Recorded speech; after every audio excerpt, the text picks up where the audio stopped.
Paano kung sabihin ko sa'yo? Paano kung sabihin ko sa'yo na ang sakit na nararamdaman mo ngayon ang pinakamalakas mong sandata, na ang mismong bagay na nagpapabagsak sa'yo ay siya ring puwersang muling bubuo sa'yo? Bilang taong hindi niya kailanman inakala, karamihan sa mga lalaki ay nahihirapan sa paghihiwalay dahil hindi nila naiintindihan ang isang simpleng katotohanan. Ang sakit ay kapangyarihan kung marunong ka itong gamitin. Ngayon, nasa isang sangandaan ka, pwede mong hayaan na lamunin ka nito. O pwede mo itong gamitin para maging matatag na parang bato. Isipin mo, paano ba karaniwang nagre-react ang mga lalaki kapag iniwan sila ng babae? Nakiusap, nagmakaawa, pilit inaayos ang sirang relasyon. Sinasabi nila sa sarili, kung maiintindihan lang niya, babalik siya. Hindi. Hindi iyon gumagana dahil ang atraksyon ay hindi nakabatay sa paliwanag kundi sa damdamin. At kapag lalo kang nagmukhang desperado, lalo kang nawawalan ng dating. Pero ang lalaking tunay na nagwawagi, ibang-iba ang ginagawa. Siya'y naglalaho, siya'y muling bumabangon, siya'y nagbabago. Hindi lang siya basta nag-no contact. Nagiging palaisipan siya, nagiging lalaking akala ng babae ay hinding-hindi niya mawawala. At pagdating ng oras na ma-realize niya ito, huli na ang lahat. Hindi lang ito tungkol sa pagdedma sa kanya. Ang no contact ay hindi pasibong kilos kung saan tahimik ka lang, umaasang siya ang unang lalapit. Hindi. Ito ay isang tahimik na digmaan at ang larangan ng labanan ay nasa isipan niya. Bawat segundo ng pagkawala mo ay binhi ng pagdududa na naitanim sa utak niya. Tama ba ang desisyon ko? Bakit hindi niya ako hinahabol? Nakapag-move on na ba siya? Hindi mo siya binablock dahil galit ka. Hindi ka naglalaho para lang maglaro. Gumagawa ka ng estratehiyang malamig, kalkulado. At kapag siya'y lumingon muli, hindi na niya makikilala ang lalaking nasa harap niya. At doon siya tatamaan ng pagsisisi, parang hampas ng dambuhalang alon. Ito ay tungkol sa pagbabago ng balanse ng kapangyarihan gamit ang katatagan at tinatawag na dark psychology para maramdaman niya ang bigat ng sarili niyang desisyon. Inaasahan niyang babagsak ka pero bumangon ka. Inaasahan niyang magiging mapait ka pero wala kang pakialam. Inaasahan niyang maiiwan ka pero nilampasan mo siya ng husto na pati siya'y napapaisip kung tunay ka ba talagang nakilala niya. At sa sandaling iyon, mararamdaman niya ang hiwalayan ng 10 beses na mas matindi kaysa sa naranasan mo. Kung sawa ka ng magdusa, kung handa ka ng tigilan ang paghihintay sa kanya at simulan ang pagbabago mo, pindutin ang like button, mag-subscribe, i-on ang notifications at mag-comment sa ibaba. Ang sakit ko ang siyang nagbibigay sa akin ng kapangyarihan. Ngayon, magsimula tayo. Option 2. Mas maikli at mas pino, paano kung sabihin ko sa iyo na ang sakit na nararamdaman mo ngayon ay ang pinakamalakas mong sandata? Ang mismong bagay na sumisira sa iyo ay siya ring puwersang muling bubuo sa iyo bilang taong hindi niya inakala. Karamihan sa mga lalaki ay nahihirapan pagkatapos ng hiwalayan dahil hindi nila alam ang isang simpleng katotohanan. Ang sakit ay kapangyarihan kung marunong kang gamitin ito. Ngayon, nasa sangandaan ka. Pwede mong hayaan na lamunin ka nito o pwede mo itong gamitin para maging matatag. Isipin mo ang karaniwang reaksyon kapag iniwan ng babae ang lalaki. Nakikiusap, nagmamakaawa, pilit inaayos ang sirang relasyon. Sinasabi nila, kung maiintindihan lang niya, babalik siya. Pero hindi iyon gumagana. Dahil ang atraksyon ay hindi nakabatay sa paliwanag kundi sa damdamin. At habang lalo kang nagiging desperado, lalo kang nawawalan ng dating. Pero ang lalaking nagtatagumpay, ibang-iba ang ginagawa. Siya'y naglalaho, muling bumabangon, nagbabago. Hindi lang siya basta nag-no contact. Nagiging palaisipan siya, ang lalaking inakala niyang hindi mawawala.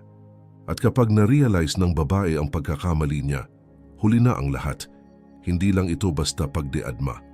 Ang no contact ay hindi pasibong taktika kung saan naghihintay ka lang. Hindi. Isa itong tahimik na digmaan at ang larangan ng labanan ay nasa isip niya. Bawat segundo ng pagkawala mo ay nagtatanim ng pagdududa. Tama ba ang desisyon ko? Bakit hindi niya ako hinahabol? Nakapag-move on na ba siya?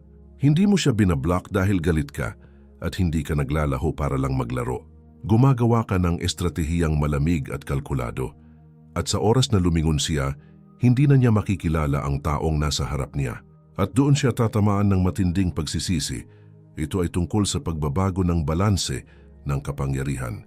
Gamitin mo ang katatagan at disiplina para maramdaman niya ang bigat ng desisyon niya. Inaasahan niyang babagsak ka, pero bumangon ka. Inaasahan niyang magiging mapait ka, pero wala kang pakialam.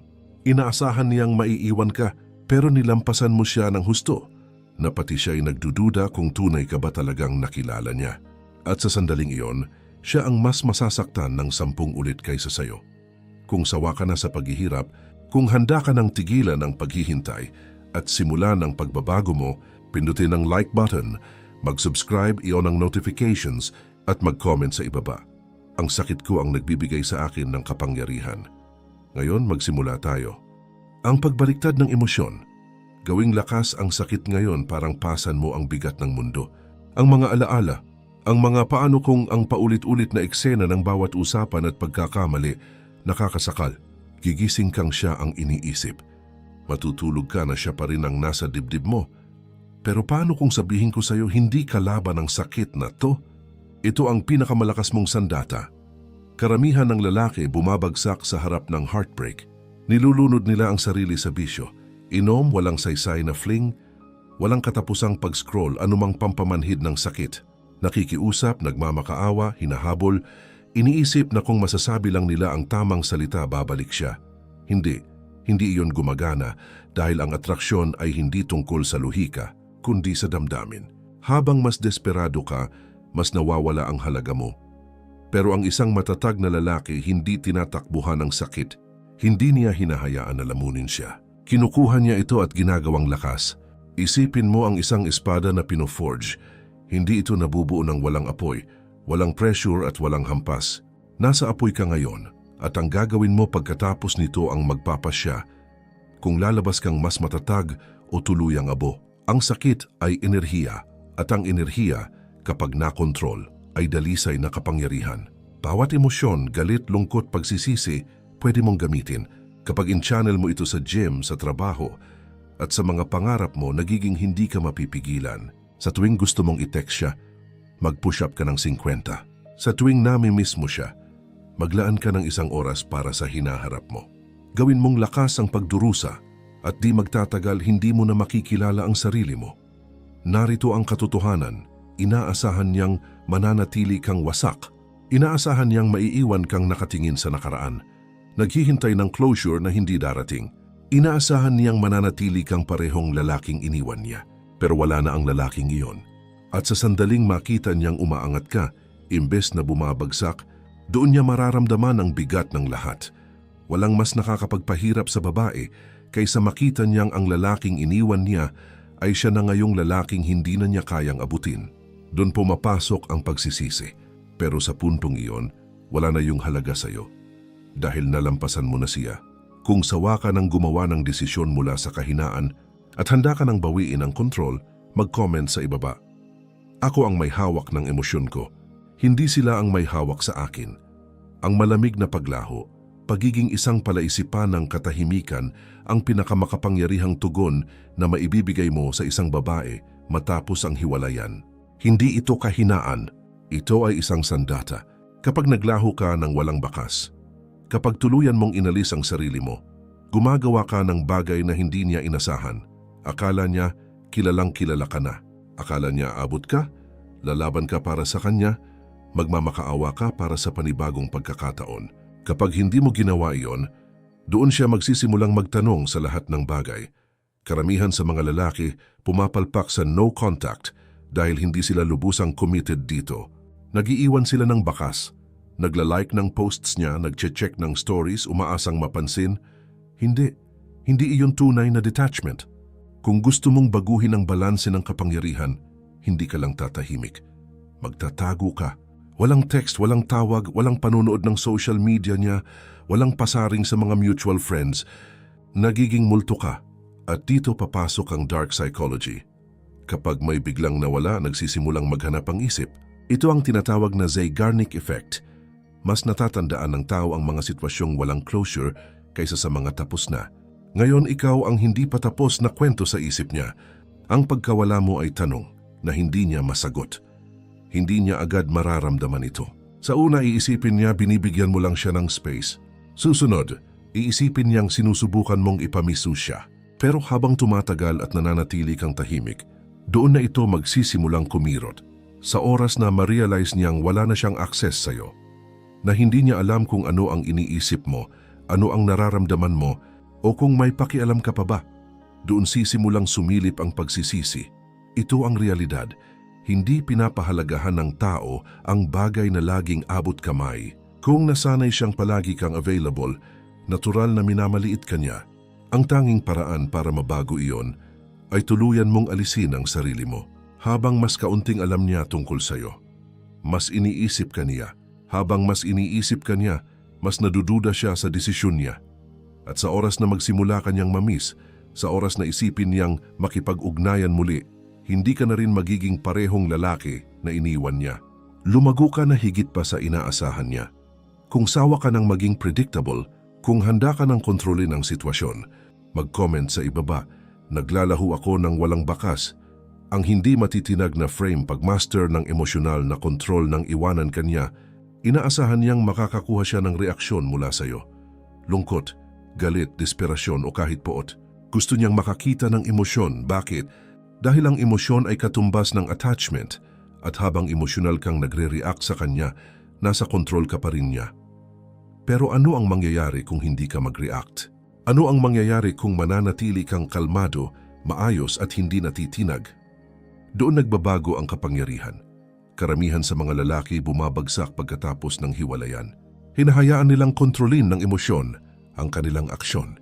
Nagpapadala ng mahahabang mensahe na puno ng paliwanag, palihim na binabantayan ng social media niya. Nagagalit o nagtatangkang pasilosan siya. Lahat ng iyon may iisang ibig sabihin. Siya pa rin ang may hawak ng isip mo. Iba ang isang stoic na lalaki. Naiintindihan niyang natural ang emosyon. Pero ang pagkilos ayon dito ay isang pagpipilian. Hindi niya itinatanggi ang sakit, pero hindi rin niya hinahayaan na lamunin siya nito. Siya ang nagmamaster nito. Dito pumapasok ang prinsipyong indifference. Ang pagiging indifferent ay hindi pagpapanggap na wala kang pakialam, kundi ang tunay na pag-abot sa punto na hindi na siya ang nakakayanig sa mundo mo. Kung mag-move on siya o bumalik, wala na itong saysay dahil hindi na siya ang sentro ng buhay mo. At dito pumapasok muli ang dark psychology. Kapag may taong umaasang makakakuha ng emosyonal na reaksyon at wala siyang nakukuha, magsisimula siyang magduda sa sariling kapangyarihan. At ito ang pinakamasakit sa kanya. Inaasahan niyang makikita kang wasak, pero imbes hindi ka natitinag.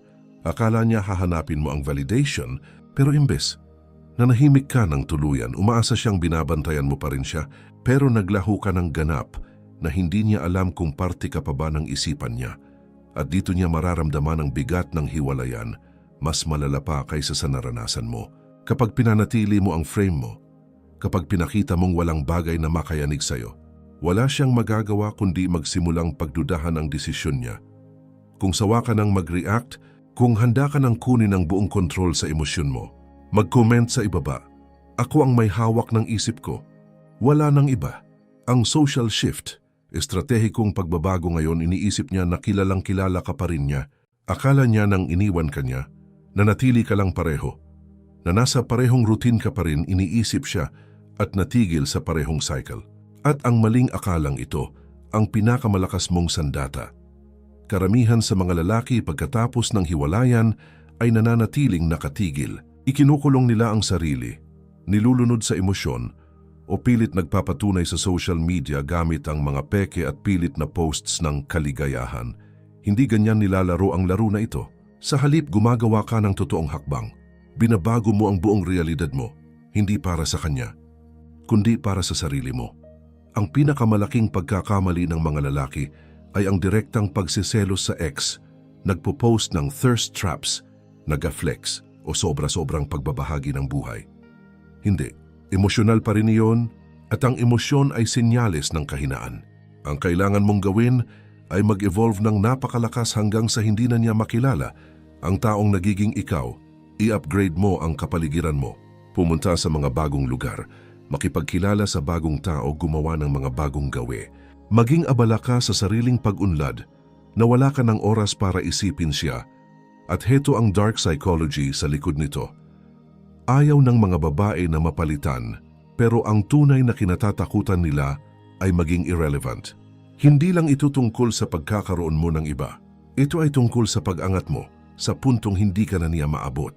Gusto niyang maniwala na siya ang malaking parte ng buhay mo, pero kapag nakita kanyang umaangat nang wala siya, kapag na-realize niyang isa lang siyang kabanata at hindi ang buong libro, doon siya tatamaan.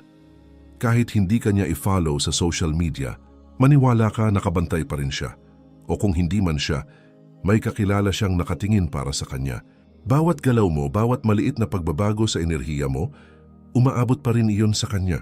At kapag ang bersyon ng sarili mong kilala niya ay wala na, doon niya mararamdaman ang kawalan. Dahil hindi na ang tanong ay, nami-miss niya ba ako? Kundi, paano siya naka-move on ng ganito kabilis? At sa oras na pumasok sa isip niya ang tanong na iyon, magsisimula siyang habulin iyon.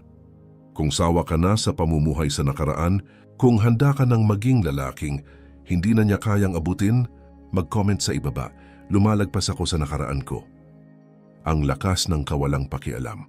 Walang galit, walang pag-ibig, wala lang ang kabaligtaran ng pag-ibig ay hindi galit. Ito ay kawalang pakialam. Karamihan sa mga lalaki, mali ang pagkakaintindi. Akala nila kapag ipinakita nila ang galit, pait, o kapag pilit nilang tinatagumpayan ang breakup, mapapatunayan nilang may halaga sila. Hindi.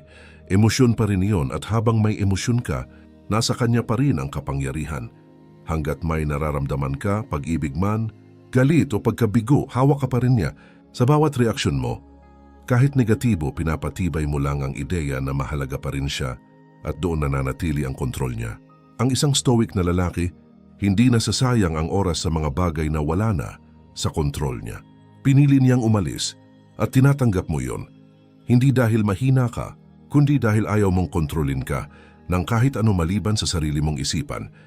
Isipin mo ito, kung makita kanyang galit, alam niyang may pakialam ka pa rin.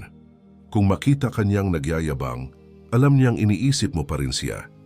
Pero kung makita kanyang walang pakialam, parang hindi siya kailanman naging bahagi ng buhay mo, parang isa lang siyang karaniwang tao.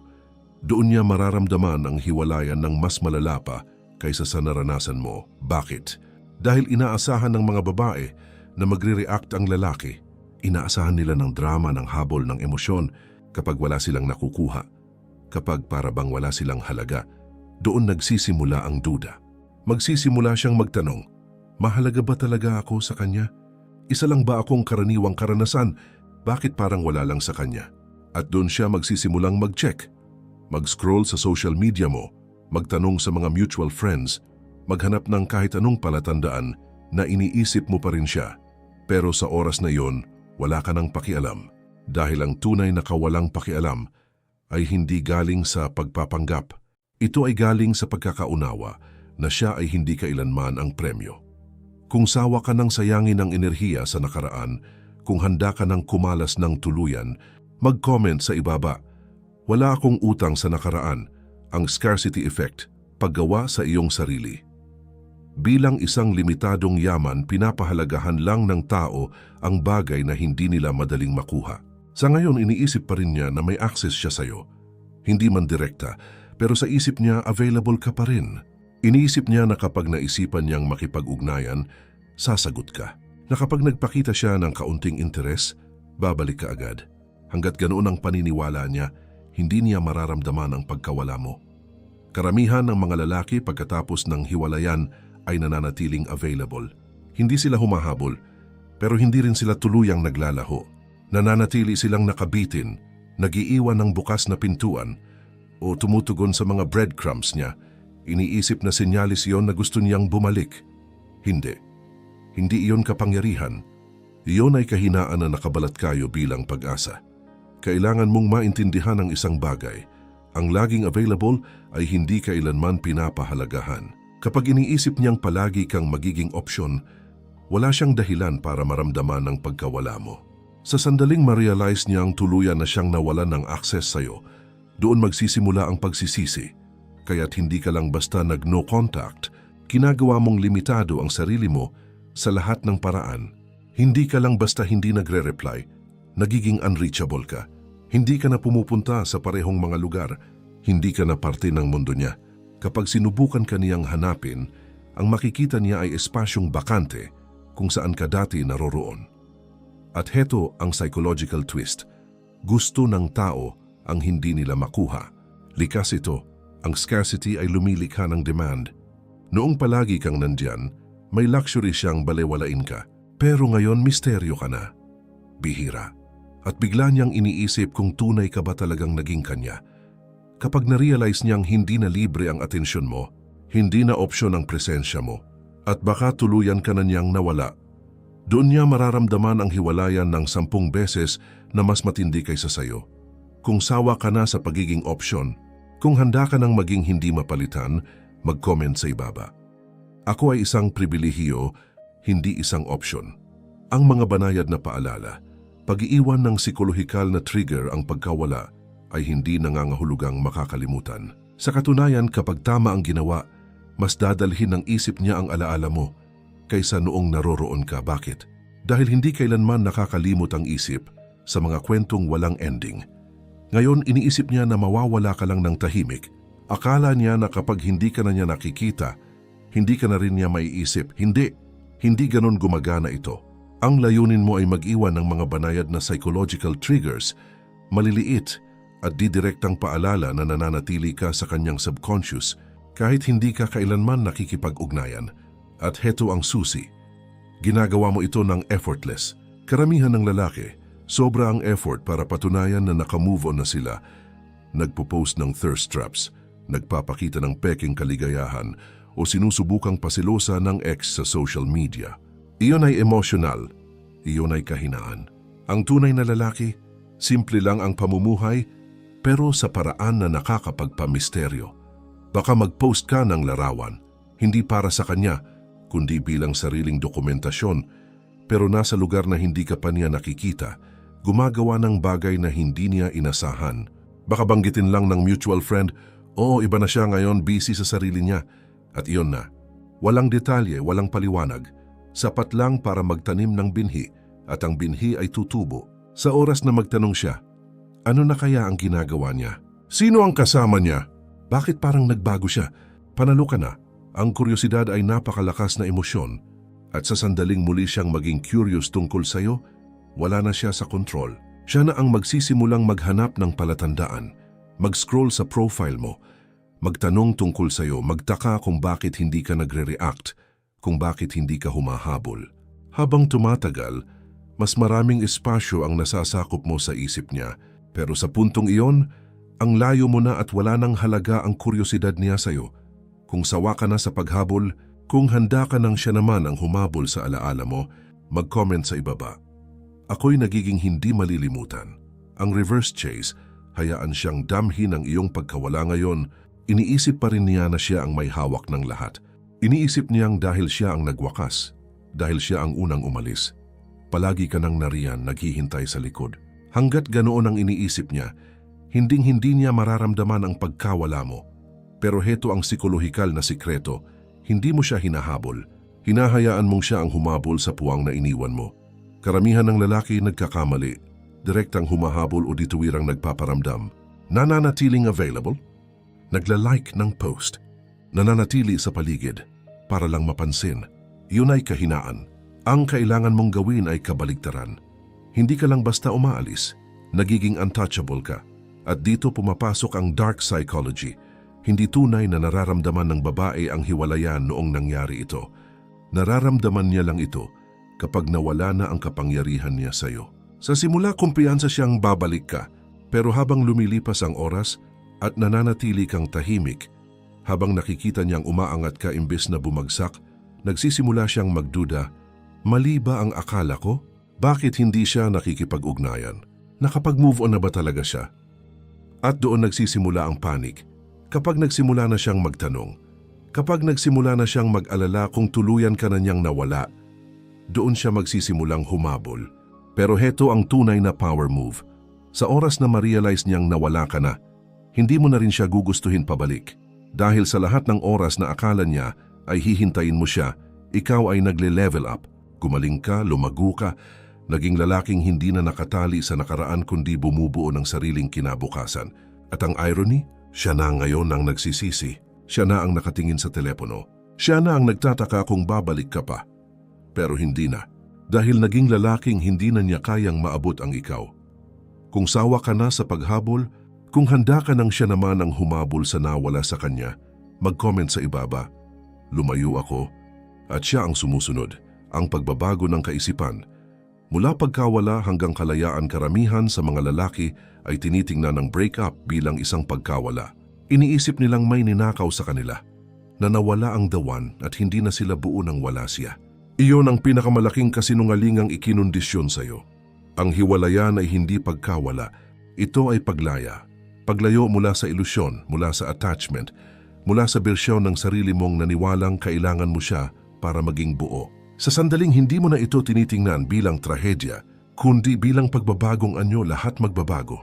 Ang problema ay itinuro sa mga lalaki na kailangan nila ng babae para mapatunayan ang kanilang halaga, na ang pagpili sa kanila ang magbibigay ng tunay na saysay. Hindi.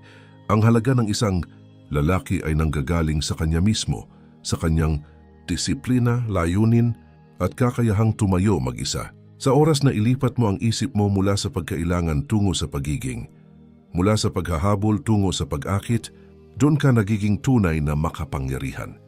Tanungin mo ang sarili mo, bakit mo ibinigay ang kaligayahan mo sa kamay ng iba? Bakit mo inisip na isang tao lang ang may kapangyarihang tukuyin ang emosyonal mong estado?